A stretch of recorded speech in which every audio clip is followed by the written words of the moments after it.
Problem solving skill. ఈ skill ఎంత unique అంటే అది బిజినెస్‌లో అవ్వచ్చు, మన పర్సనల్ లైఫ్‌లో అవ్వచ్చు, లేదా ఇంకా మన జాబ్‌లో ప్రొఫెషనల్ లైఫ్‌లో అయినా అవ్వచ్చు.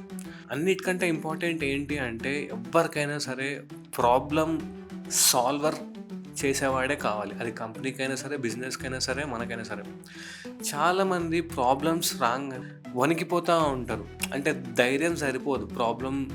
ఎలా రిజాల్వ్ చేయాలి అనేది కూడా ఒక గొప్ప స్కిల్. ఎందుకు అంటే మీకొక సింపుల్ ఎగ్జాంపుల్, ఒక టిప్ చెప్తాను. ఎలా ప్రాబ్లమ్ సాల్వ్ చేసుకోవచ్చు అని. అంటే చాలామంది ప్రాబ్లమ్ అనేది అంటే మెంటల్ ప్రెషర్‌తో కూడుకున్నదనమాట. అంటే ప్రాబ్లమ్స్ రాంగానే మెంటల్ ప్రెషర్ ఎక్కువగా తీసుకుంటా ఉంటారు. సూసైడికల్‌గా ఆలోచించేసి వాళ్ళకి వాళ్ళే సఫర్ అవుతా ఉంటారు. ఎలారా బాబు ప్రాబ్లమ్స్ వచ్చాయి, ఎలారా రిజాల్వ్ చేసుకోవాలి అని ఆలోచిస్తారే తప్ప, కానీ అది ఎగ్జిక్యూషన్‌లో పెట్టరు. ఎప్పుడైతే మనం ఎగ్జిక్యూషన్‌లో పెడతామో అప్పుడే మన ప్రాబ్లమ్స్ అనేవి సాల్వ్ అవుతాయి.